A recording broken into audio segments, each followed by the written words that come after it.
We're going to be looking at R22 retrofits as a result of the Montreal Protocol and the phasing out of ozone depleting substances.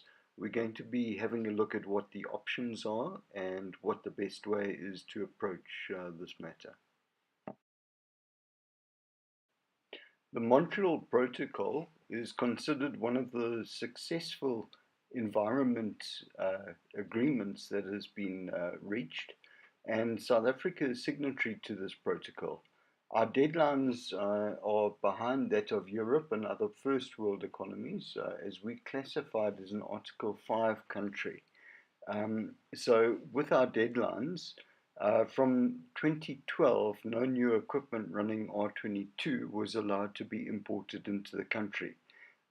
This was the beginning of the phase out of R22 in existing systems.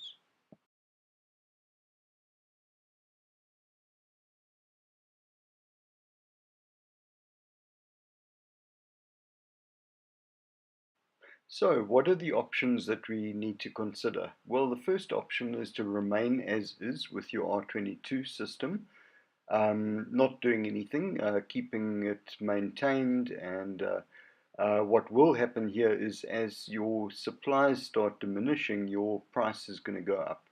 Not the ideal way to manage things because you are being reactive here. In the event of a system failure, you're going to be forced to have an expensive upgrade to your system and replace it in its entire. The second option is to replace your equipment.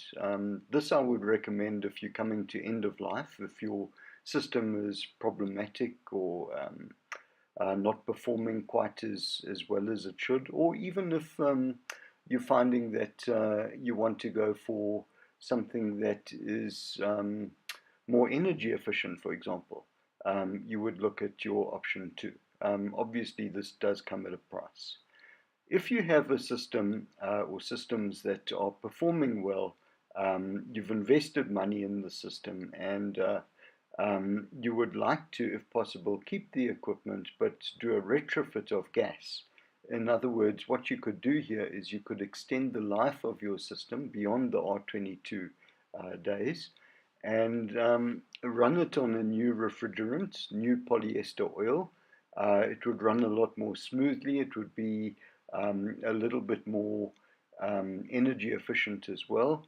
And this is something that needs to be considered if you want to particularly sweat your assets and extend the life of your existing systems.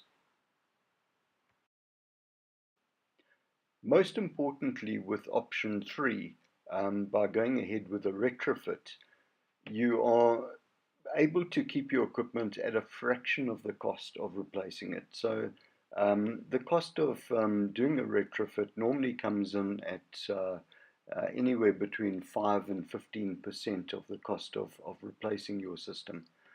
So it is something worth considering. Here, what we're having a look at is the different blends that are available that could be considered.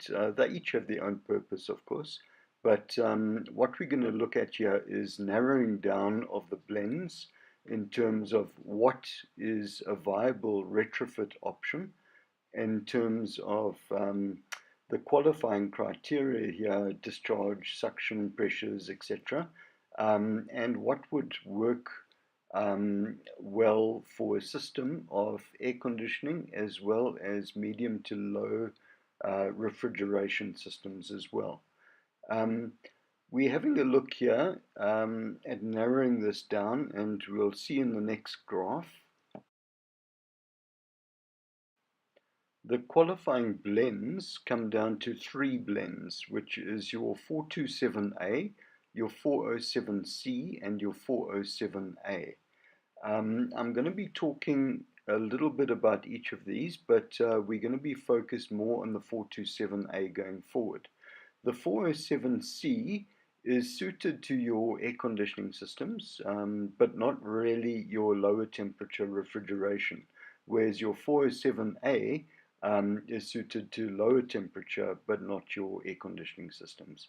Your 427A is a good fit for both your air conditioning as well as your medium and low temperature refrigeration systems. So when we narrow it down, we come to what I would consider the best fit being your 427A, and the other two being available for if the client, for example, would prefer to go another route.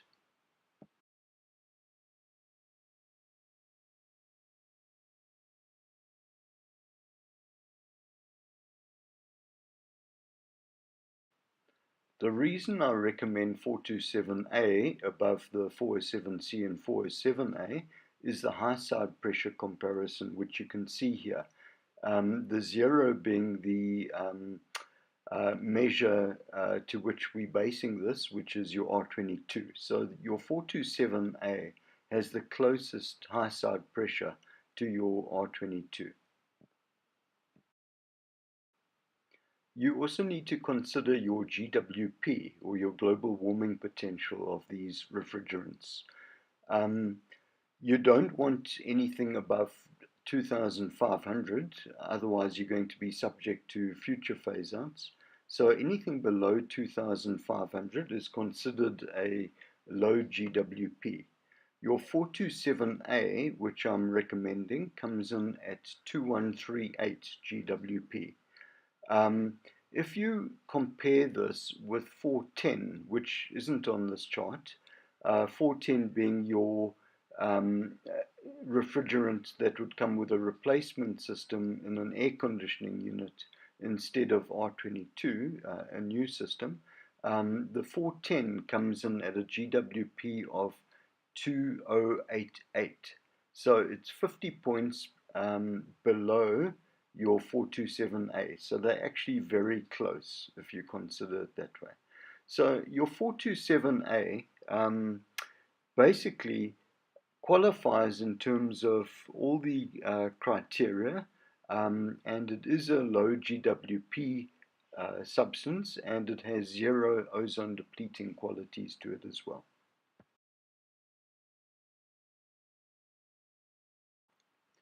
Here you can see the top half of this slide is your air conditioning systems and your 427A as a percentage of your R22, first of all, and then second of all, in terms of bar pressure.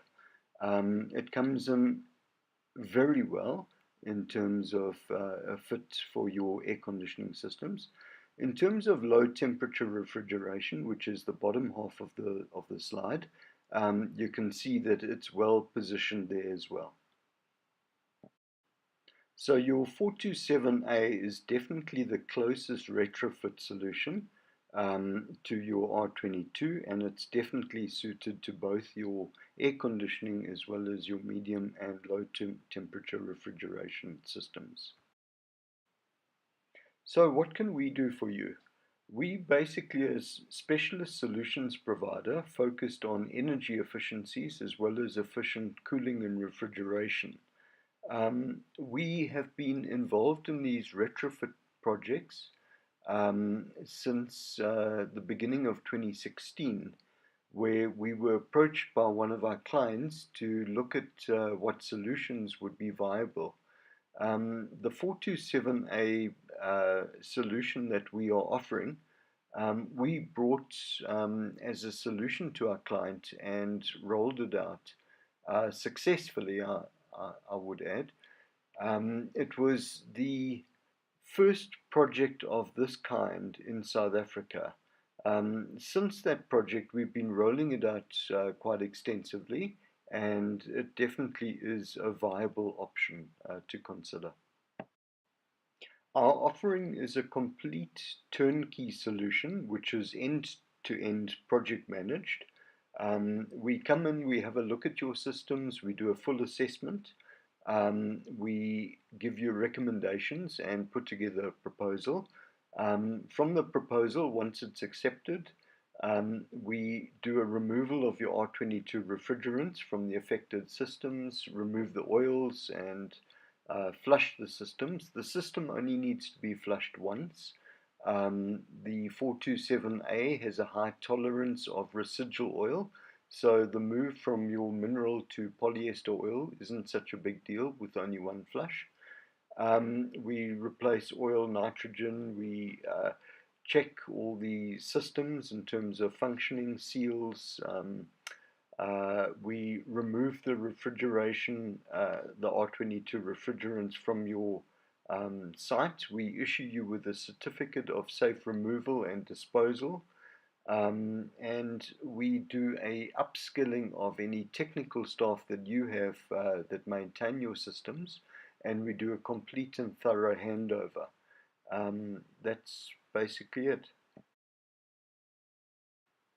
So please feel free to contact us at the below email address or telephone. If you want to have a chat about any retrofits or looking at how you can improve efficiencies, energy efficiencies in your environment, please feel free to contact us.